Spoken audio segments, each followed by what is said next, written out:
Superman, Taylor Swift, and Blake Lively, as well as Tom Cruise. A lot of pop culture news today, and then we'll get into the politics. You're live with the guy every day at 12 o'clock Central Time. We have a night show at 9:15 Central Time. That's our main show. It's with me and Nat. I got Nat off camera producing, doing the switching. With Nat and I. Nat and I thought it was Nat and the guy. Okay, let's get right into this. We have the Superman trailer. It dropped. I talked a little bit about it yesterday, but I hadn't watched it, so I didn't want to get too much into it. I had watched the teaser trailer that came out maybe a month ago. Was it about a month ago?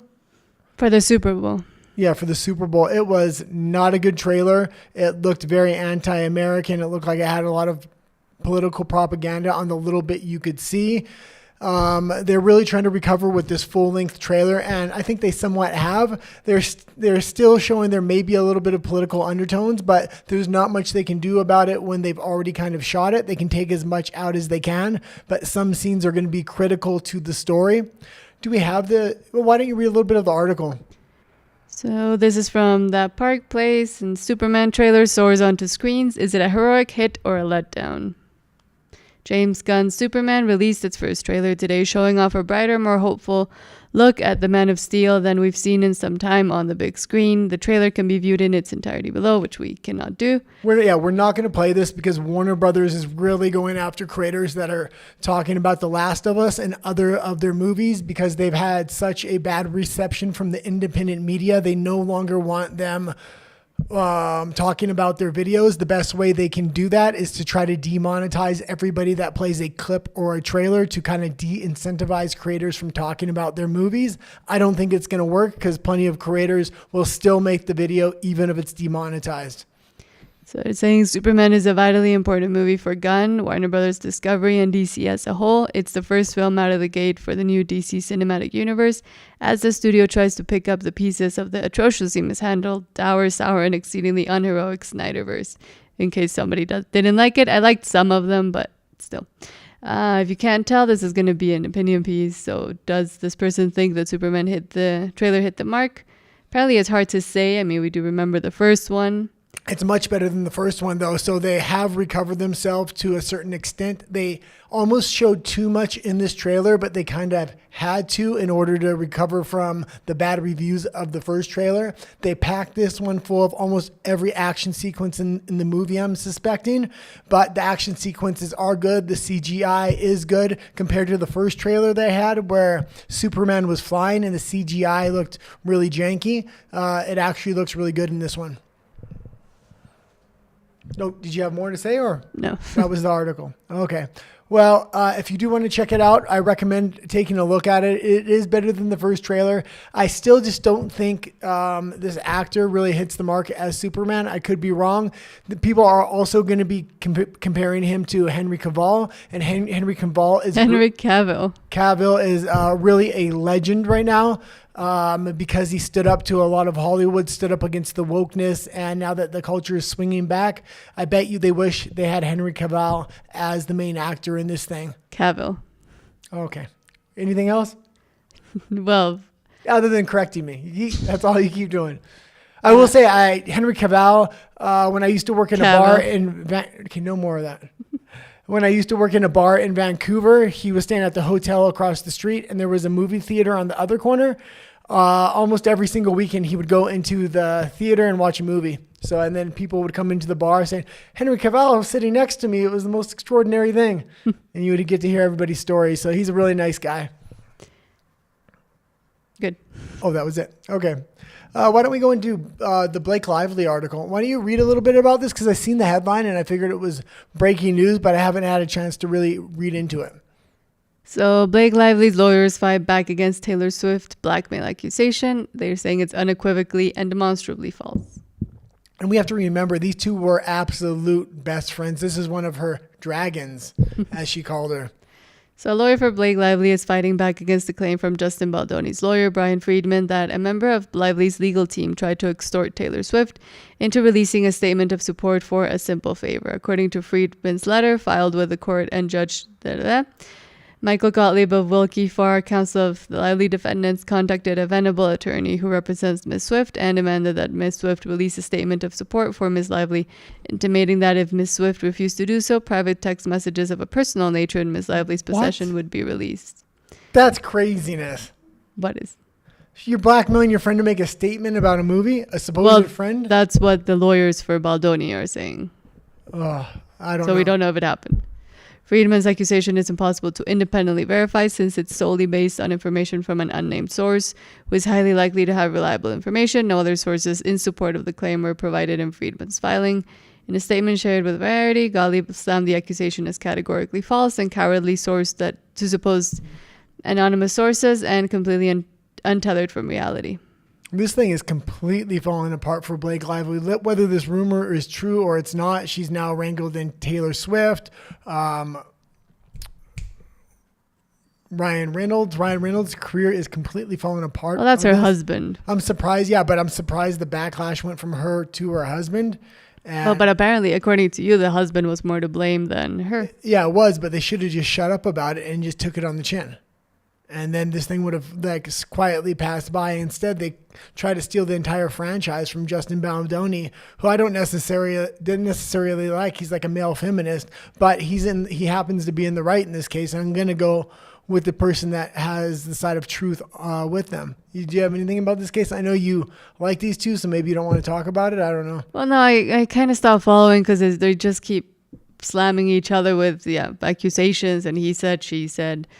I don't like Baldoni. Now I don't like Lively or Reynolds, so I just stopped caring about it. Yeah. And it's going to be interesting to see if this does hurt the box office for Ryan Reynolds at his future films. She didn't really have much of a box office draw. She was just, you could really replace her with any other actress, and she wasn't going to draw ticket sales. Maybe a few, but not like Ryan Reynolds. Ryan Reynolds drives box office sales. And he really knows how to promote a movie. So it's going to be interesting to watch his next movie and how people react to it. I have a feeling people are still going to go watch him. Yes, him, yeah. Her new movie is atrocious, apparently. And what was this movie that we're talking about anyway?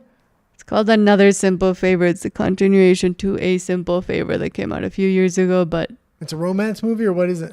It's like a comedy, thriller, mystery, drama thing. Sounds confused. Yes, it is. Okay, let's go into Tom Cruise here. And he got a standing ovation at Cannes, which is pretty spectacular. Yes, thanks to using practical effects and stunts, actual stunts. So Tom Cruise's crazy death-defying stunts land a 5-minute Cannes standing ovation at Mission Impossible, The Final Reckoning premiere. And you have to think Cannes is very much a lot of directors, industry insiders, a lot of really progressive people. And the fact that they're giving a more traditional action movie like this a standing ovation is a good sign. It's also because it's his last Mission Impossible. Yeah, but it's a good sign that he's going to be able to drive in both audiences to the theater, whether it's left or right. So for U.S. domestic box office sales, political backlash in this can really affect the box office internationally, not as much. This is going to do well, I would expect, internationally as well as domestically. The 3-hour runtime could hurt it a little bit. We bought early release tickets for Saturday.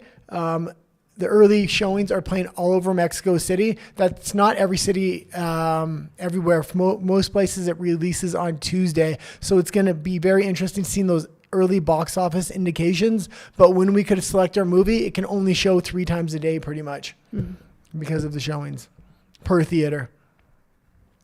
Do you have anything about this? I know you're going to do a story in a couple of days. Yeah. Okay, so we'll save it for that. Well, we talked about it yesterday, and like the main aspect is just the return to masculinity and the use of actual filmmaking. Yeah, I'm glad he's getting his just dues here. So it's good because he does put a lot of work and he does put his life on the line for these movies, and it's good to see an actor to really put his ass where his mouth is, I guess you would say. Usually they say money where their mouth is, but he's really risking his life for these things. Yeah. Why don't we go into Walmart here? So, yeah, go ahead. Rare warning from Walmart during a U.S. trade war. Higher prices are inevitable. And yeah, this is a little bit crap because we know Walmart, and there were the reports earlier that I had reported on that Walmart had stocked up on all inventory for a couple months so that the initial tariffs wouldn't affect them. Anything that would have been hit by these high tariffs are currently in shipping and would be arriving within probably half a week or a week. So the fact that they're saying high prices because of tariffs, they're just finding an excuse to increase their profit margin. We also know Trump dropped the majority of the tariffs, so I think it's a 10% tariff still on China, or it's a 35%, 10 or 35%. I don't remember. Anyway, that's all that product is still in transport. They had uploaded all these cheap Chinese products, so it shouldn't be affecting ticket prices yet, but it really is. So Walmart's cashing in on every opportunity they kind of have, which is a shame because people really need stores like Walmart's to remain cheap. It really supplies a sector of society that every penny kind of counts. And I mean, of course, all the companies will try to take advantage right now with that excuse. It's not just Walmart, I think. Yeah, it's definitely not just Walmart. So we'll kind of see what happens here. Let's go into climbers plan to use gas to scale Everest quickly. And why don't we read a little bit of this article, actually? So climbers plan to use gas to scale Everest quickly. Xenon gas is believed to help alpinists adjust to low oxygen environment. There is a gas that might accelerate Mount Everest descent that has nothing to do with a hot air balloon. In coming days, Austrian mountaineer Lukas Furtenbach will lead a group of 4 climbers on an attempt to reach the world's tallest peak in under 7 days, in part by inhaling xenon gas to prepare. Furtenbach claims the substance can expedite the arduous journey from Everest's base camp to the summit, which typically takes around 40 days, but by lowering the risk of altitude sickness, a common side effect of abrupt altitude gain. The time-constrained alpinists are paying Furtenbach's company $153,000 each for guiding them on the xenon-powered vertical speed walk, and to get ready, they'll be treated with xenon, known to spur production of erythropoietin, a protein that boosts the formation of oxygen carrying, I think they were meant to say erythroprotein, but they misspelled it.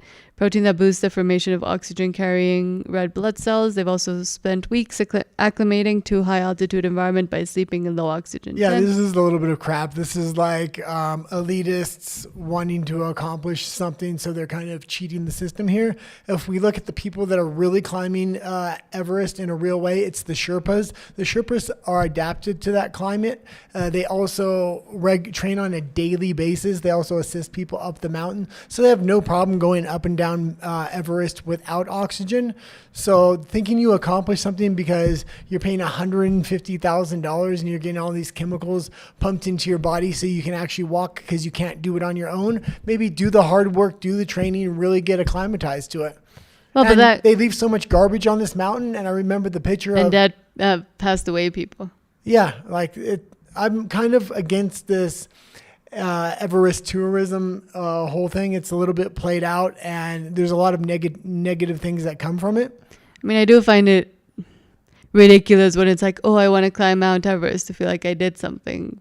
Like all the people that have it as a, what's it called, bucket list thing, I find a little cringy. Mm-hmm. Like, do something that's actually worthwhile. Going up a mountain is not worthwhile. Well, and you're really just going to have a talking point, and you cheated your way up there. You didn't really make it on your own 2 feet with your own ability, your own lungs, and your own oxygen. If you're one of those few people that did, congratulations to you. But these people that are like haven't done any real training, are just paying to get up the mountain. The Sherpas are carrying all their equipment for them. They're carrying absolutely nothing and just having to carry their own body weight, and they can barely do that. Although when you first got to Mexico City, that gas could have helped you if it helps people in low oxygen with altitude sickness. When we first moved to Mexico City here, I got super sick, and it was months and months. It took you a while. But some of my friends came down for a vacation, and I seen them when they were here. They didn't seem to be much affected. I think the longer you stay, the worse it gets. Yeah, I also don't drink, so I can really feel my senses if things change. They were pretty much drunk the whole time, I would think. So, and I mean, the effects are pretty much the same as a hangover. So if you're come down here to party to Mexico City, you won't notice it because you'll just think you're hungover. Yeah. Well, I don't know what I'm going to do without you. You sound like you're getting sick. If you can't talk in a couple of days, I'm going to have real problems doing my stream. The camera will be Well, stitching apparently up. on our other channel, we finally got that auto dubbing thing that we were kind of waiting for so you could do videos. yeah. So maybe we'll just use you So on the Nat and the Guy channel, they now in Espanol. in Espanol, we've been bumped up to the creator class that gets auto translate. Yeah, like auto dubbing. So Auto it gives you an dubbing. AI voice, which I'm still wary of. Yeah. I don't love AI voice, but But at least I'll be able to speak Spanish. you need to learn. Okay. But apparently, I mean, there's an AI story you put in here. Yeah. That one. Well, what was the next story? The Mexican story, or No, how AI is breaking college. okay. Actually, that one was before, but you skipped it. Okay, yeah, I seen this story, and I like in the morning I literally gather all the news cold, and I kind of react to it on here. So some of the articles I'm reading live, and then after the show's over, I get the research in depth, and I have kind of more well thought out takes on our night show. But why don't we read a little bit of this so me and the audience can see what's going on here? The audience and I. The Wild West of AI in the class. Well, I'm giving the audience and you English lessons English on lessons. an English channel. And you need Spanish lessons as well. The Wild West of AI in the classroom is wilder than ever, prompting fears that higher education may be devolving. And I mean, yes, this has been kind of known. And I've been talking about this a little bit, so I had an idea what this article is going to be about, but I want to hear what they have to say a little bit. You know when two friends are text flirting and you're helping both of them craft their messages? Well, with both sides of the classroom now using AI, students and professors alike fear that higher education may be devolving into bot-to-bot interactions that teach students little than how to use ChatGPT. The freshmen from ChatGPT's first year are about to be seniors, and while students adopted the tech fast and hard, nearly 90% of surveyed college kids were already using ChatGPT for homework help in January 2023, 2 months after launch per OpenAI. Educators held out for longer. But now the percentage of college instructors who self-identify as frequent generative AI users has nearly doubled from 18% last year, the New York Times reported yesterday. Everybody's doing it, but many still believe it runs afoul of academic integrity, making the Wild West of AI in education wilder than ever. After years of complaints about students using AI, sites like Rate My Professors are now rife with complaints that professors are using AI to write course material and give grades, which many students call hypocritical and a waste of their tuition. One student transferred from Southern New Hampshire University after two professors used ChatGPT to guide their feedback on her assignments, which the school allowed per the New York Times.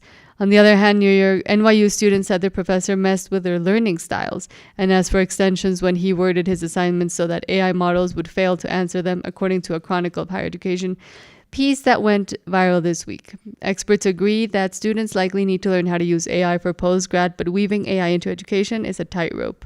Wow. Yeah, I agree. It is a tightrope. They're going to have to learn to use AI, but I want to kind of, now that I seen what they said, why don't we go into the X clip I had about the education system has failed. It should be Linda McMahon on there. So it's a blonde woman you'll see. And then we'll see what she had to say. This really goes into this article. So I'll connect them. Okay. Oh, I don't have my headphones. So hopefully we're just going to hope the audio is actually working. Yes.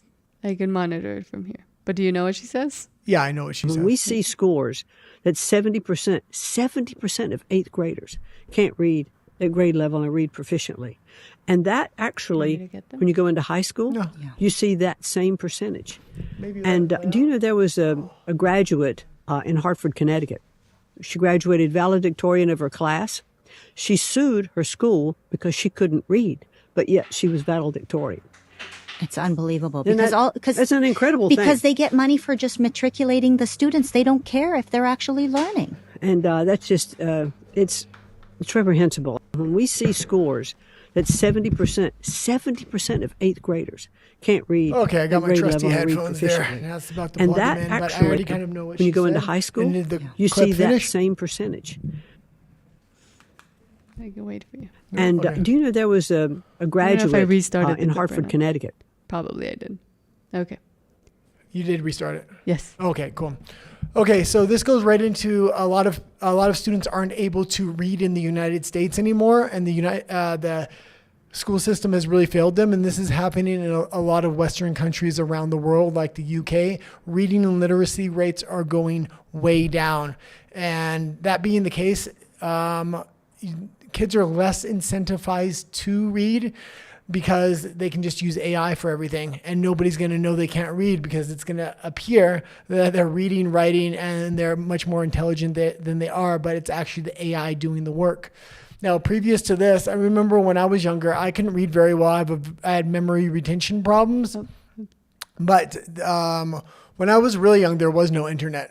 So when the internet came around, it really helped my reading ability go way up through the roof. I'm fairly proficient now, but having to read different things online, and as the use of the internet and my need for the internet grew, my need to read grew. So that's kind of how I learned to read. But if kids don't have something that where they have to read or write, where it's just kind of for schoolwork and not outside of that, I got a feeling these reading rates are going to continue to go down.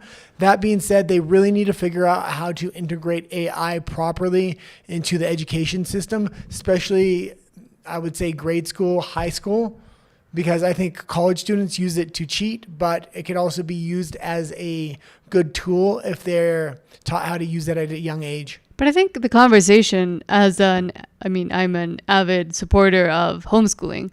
I think the education system has to move away. Like, they could use this opportunity of AI coming to colonize every single way everybody knows how to teach and how school works nowadays. They could use this time to actually change the whole way that they do education, but they're not going to use it.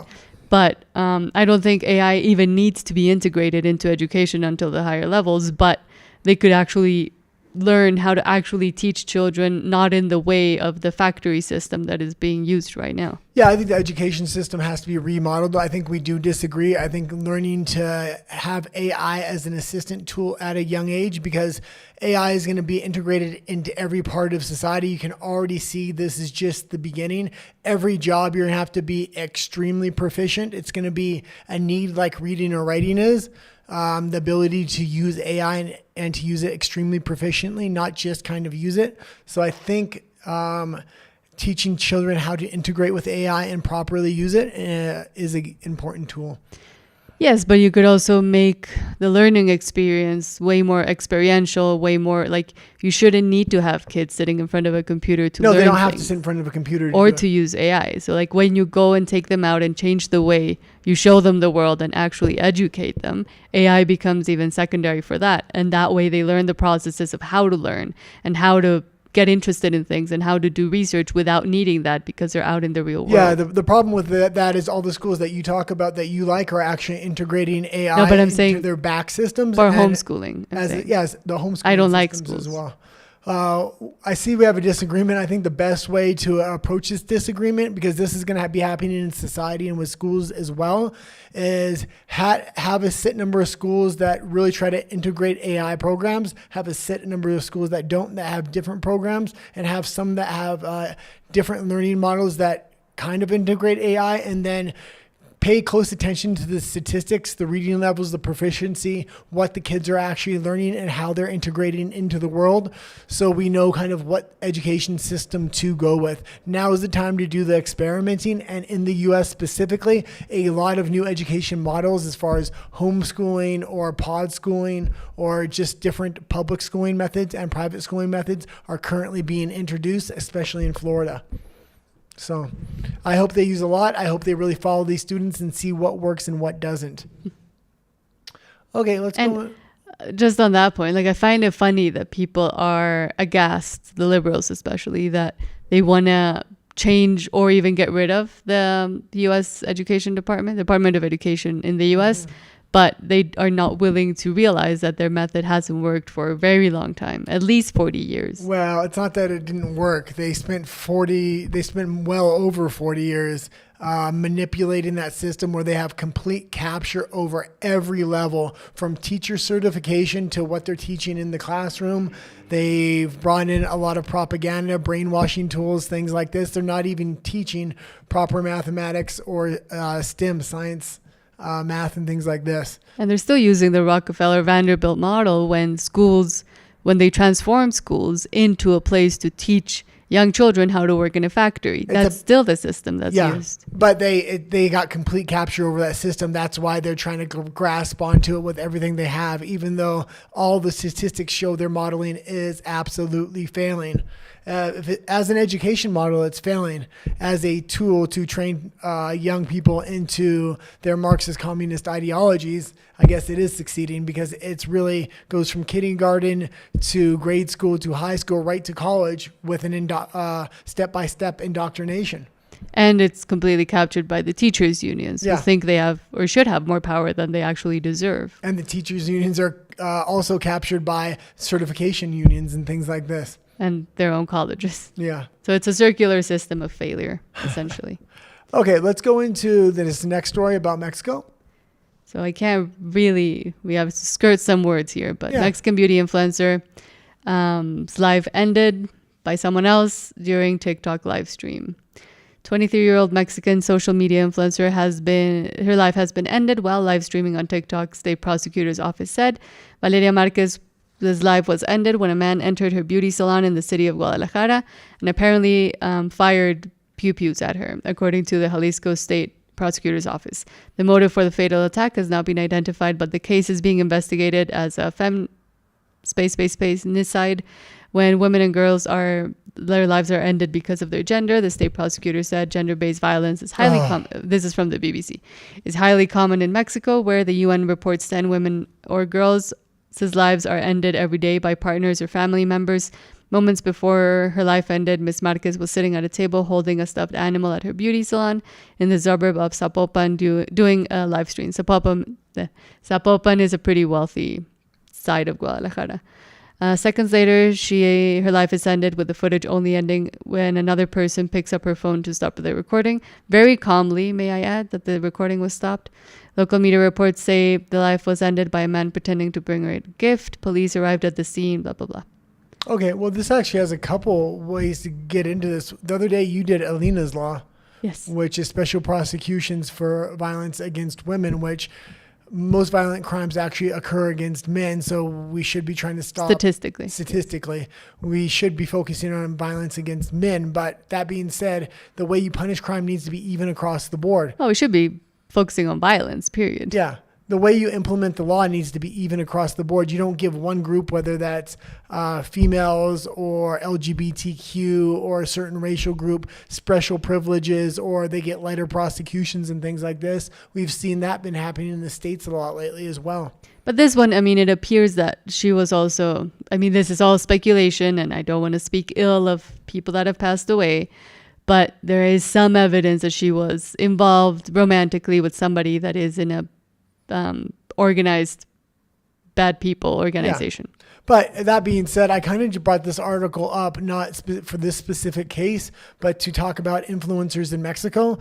Political influencers and things like this speak pretty freely in most Western countries like Canada, the United States, although on certain topics. Yeah, on certain topics. Although the EU and the UK and Australia are really starting to infringe on freedom of speech, but there's not much backlash from like organized bad people, gangs and things like that in those countries. Here it's a little bit different. People are scared to speak out politically because of some potential violence and backlash. So I think the future for a lot of political influencers in Mexico is going to be to stream anonymously, either have a caricature of themselves that look different than themselves and just use their voices if they want to speak openly and freely and have real debates that could change Mexican politics.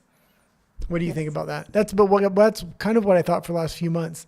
Yeah, and I mean, I do realize sometimes when I speak about some stories about Mexico or in Spanish, I have to still be careful about how and what I say. Mm-hmm. And I've seen a lot of other content creators, not even politically, but that want to cover certain stories, not be able to because of that fear. But again, I mean, that goes down to what the government isn't doing to protect those rights and to get rid of those organizations. And now the U.S. is offering help and they're refusing to take it because it would show how much they failed. Oh, yeah. Well, and we were at CPAC earlier this year. And last year. And we were talking to a lot of young people. I was actually interested in talking to young people at these conservative conventions because in Mexico, yeah, they really are the future of the kind of the conservative movement, which is almost non-existent within Mexico itself. And they all were okay with talking about political issues at CPAC, but they said they would not talk about it outside of there, especially online. They would be scared of backlash, not only to them, but to their families, their fathers, things like this. So that really got me thinking after I was having those conversations with those young people that the future of political influence in Mexico may be anonymity. This is why people like Jordan Peterson don't really understand that digital ID and having verification of who everybody is online isn't necessarily the best thing. In a lot of countries, you do need anonymity. And even in the United States, when there is cancellation that comes out for certain subjects, people in the United States need the ability to have a secondary account that allows them to be anonymous so they can speak freely and openly about subjects and have open debate. Because here, a lot of the bad threats that people complain about in other countries that aren't as dangerous as here for certain things are actually true. And like what someone writes to you that usually could be considered like, oh, they're just going to write that anyways. It could actually be considered a threat, and it is actionable, unfortunately. But also with the new telecommunications law that they want to bring in, the current government, but I mean, I'm sure every single other government as well, it's even more chilling of speech that, I mean, they don't want anybody talking negatively about them anyways, and they have means to stop that. Yeah, I mean, they really have the model from all these other Western countries that have really already implemented. I'm surprised Mexico has as much free speech as it has, especially when you compare it to the UK and the EU and things like that. So, but now this could be changing with these new laws, so we'll keep an eye on it. But let's go into the next story, and that's the NHS, previously acknowledged. Good. So this is coming from GenSpect, which is an organization that fights against gender insanity. If you don't follow them, they have a lot of interesting news all the time. So the NHS, which is the UK's public health service, previously announced that children under 7 are just too young to be assessed for gender dysphoria. It has now removed this safeguard following activist pressure and is treating children of nursery age. This represents a grave abandonment of clinical responsibility. Apparently, trans toddlers allowed gender treatment under the NHS, so it's under 7.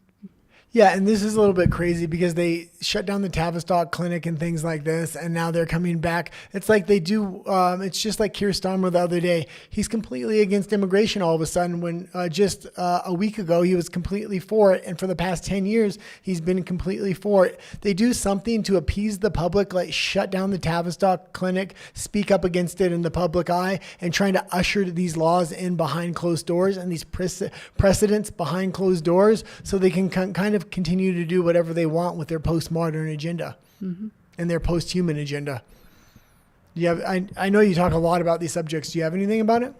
Well, I mean, again, it's not surprising that they do one thing on one side and then they do the complete opposite on the other. Yeah. And because of activist pressure, as it says here, I think just institutions in general have to stop being scared of these activists because number one, they're all insane. And number two, they're way less than people think. But because they have this large presence online or they can get enough people yelling at you outside, people think they have to cave to them, but they don't. Yeah, I think there is a lot of pushback against this with new activist groups on the conservative side or the other side that are like really watchdog organizations now. So they are putting out articles like this when stuff like this happens. It gets brought to the public eye, so it has a lot harder time getting rooted with in the system legislatively and financially now. As of before, it was really easy. Hundreds of thousands of dollars or millions of dollars would come from an independent NGO and start funding the legislation of this after they set the precedent. So it's good to see the pushback happening through watchdog organizations. And a lot of those watchdog organizations were just YouTubers like me and you that started out, got a following, and then started doing sleuth journalism and really bringing this stuff to light. And there's also a lot of whistleblowers that have come out from the UK and from the US and Canada.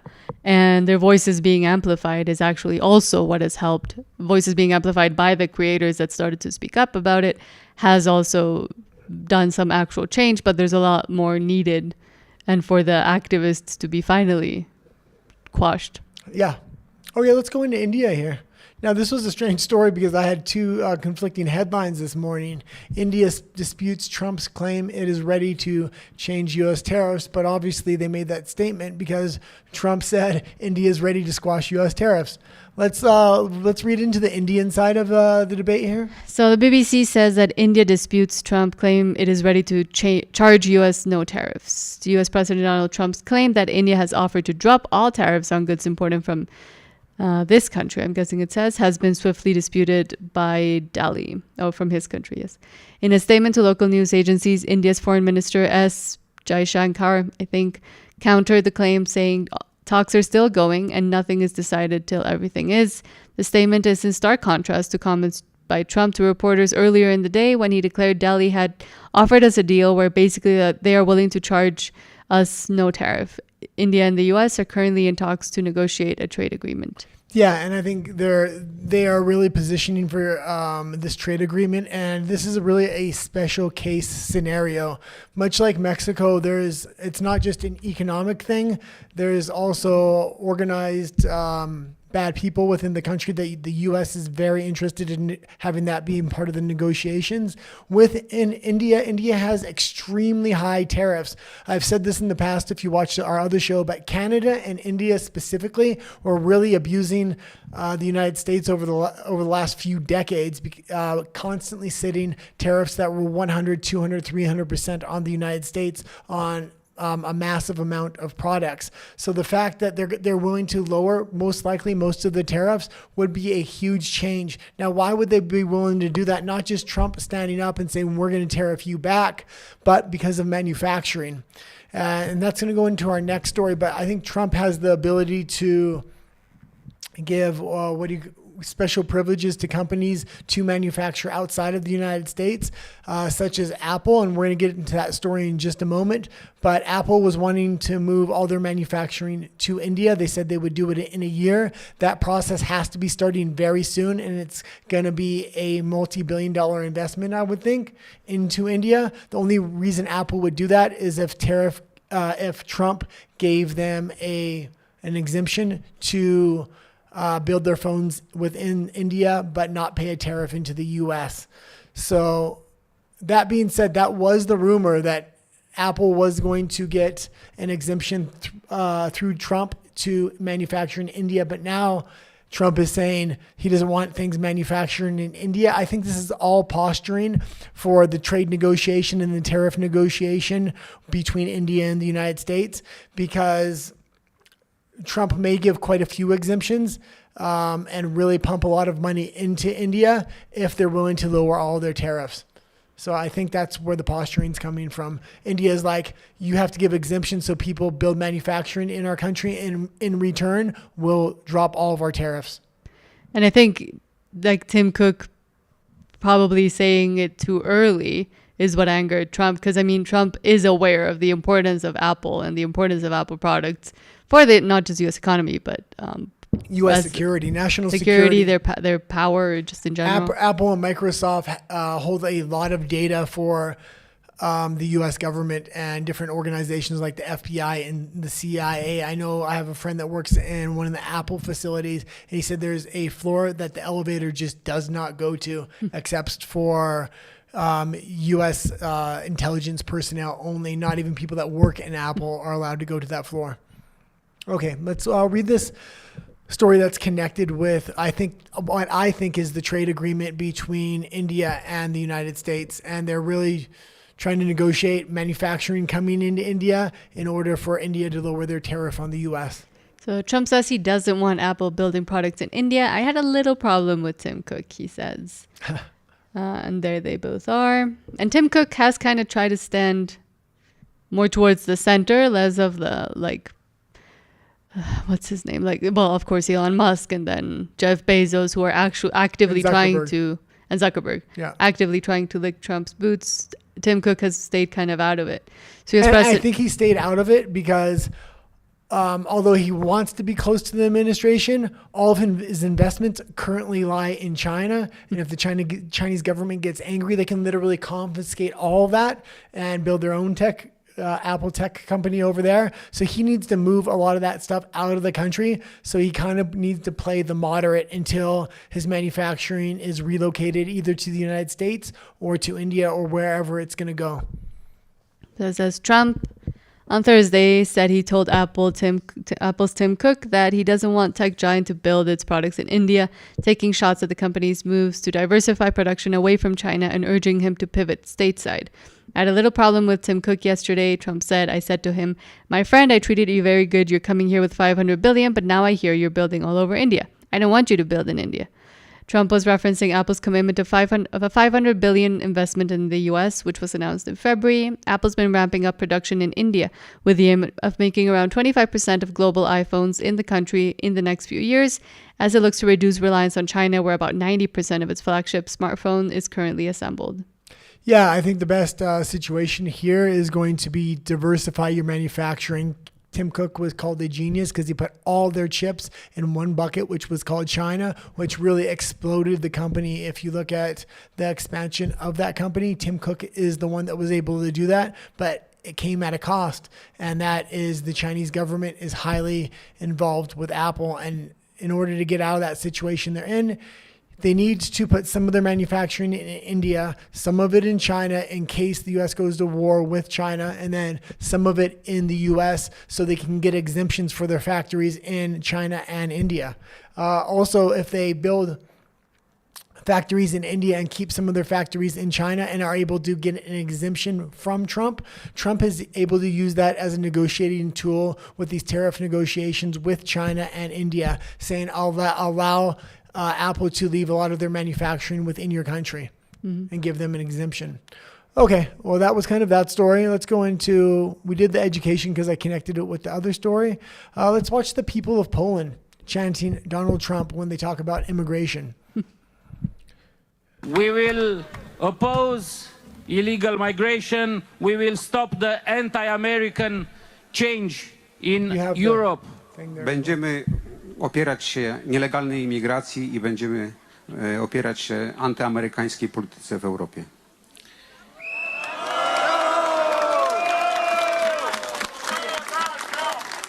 Donald Trump! Donald Trump! Donald Trump! Donald Trump! Donald Trump! Donald Trump!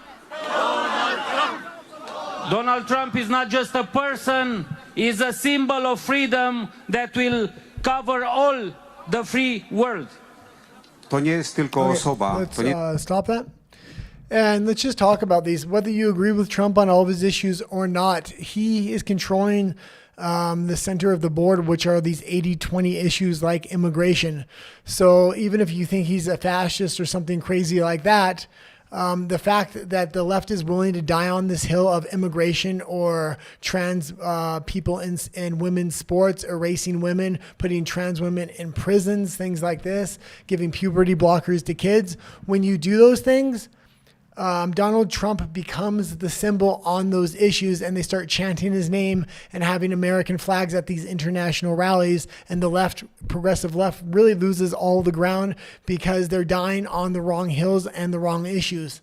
This is the thing. Mm-hmm. So Donald Trump can have extremely radical views on certain things that I may not agree with or other people may not agree with. But because you've given them these 80-20 issues, people are generally either going to vote for him or start using him as a bigger symbol for what freedom is in the world. And I mean, even people like, for example, Bill Maher have started to understand it. He started to speak slightly more positively about Trump because he had Trump derangement syndrome for the longest time. And now he has actually said, like with the whole Abrego Garcia case, for example, that the Democrats they even went to visit him and are willing to have the wife lie and stuff like that. Well, and I don't really know what the issue is here because I don't know if the Democrats are just dumb and don't know about it, and then they see the issue and they just assume they know the issue, so they just start campaigning on it, and then all the facts come out. Because another issue like that is the South African issue. And this has been going on for well over a decade. There's lots of documentaries, but when I talk to people on the left, they know nothing about it. So now when the left is coming out saying this is completely untrue, there's a decade of evidence to show the difference. Mm-hmm. And on tonight's show later, we are going to show a pretty graphic clip on RUMBLE at the end of a show. We can't talk about it on YouTube, but it just once again confirms what's going on in South Africa.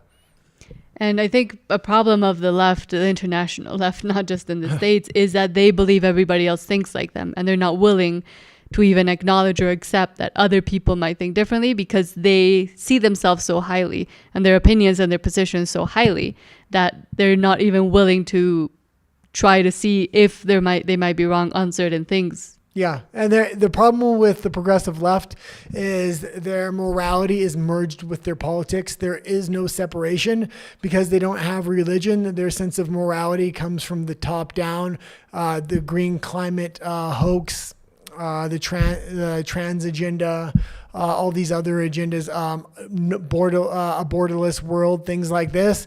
And when people disagree with it, because their morality is so intertwined, it really does make them look crazy. On the right, there is a separation between church and state, and that is kind of built into not only the U.S. system, but many democracies around the world. But it actually empowers the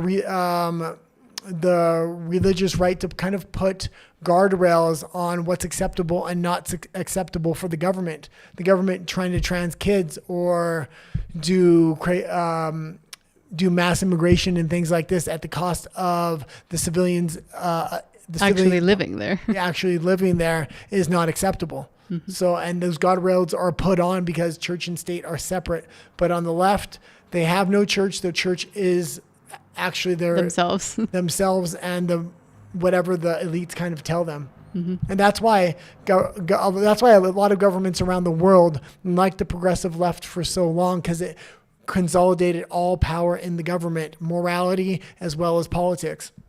And I think a lot of people, like with the Christian nationalism or Trump getting into power, etc., start getting scared and start giving this narrative of, oh, now they're going to try to bring in religion into government. But I believe it's the opposite, and it's hard to explain it for anybody. But as you were saying, they consider religion above government in a way, so they don't want government to be completely inundated with religion, because that would also take away from religion's own power and what they consider to be the most important. Yeah.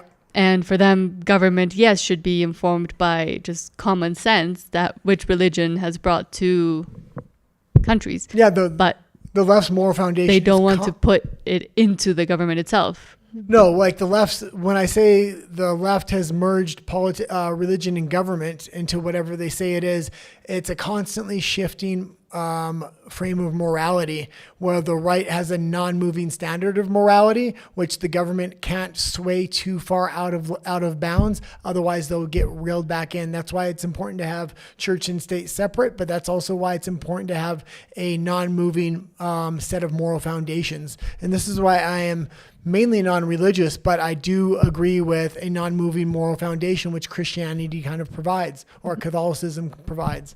So, okay, let's go into China blasts new U.S. China blasts new U.S. rule banning use of Huawei's Ascend advanced computer chips.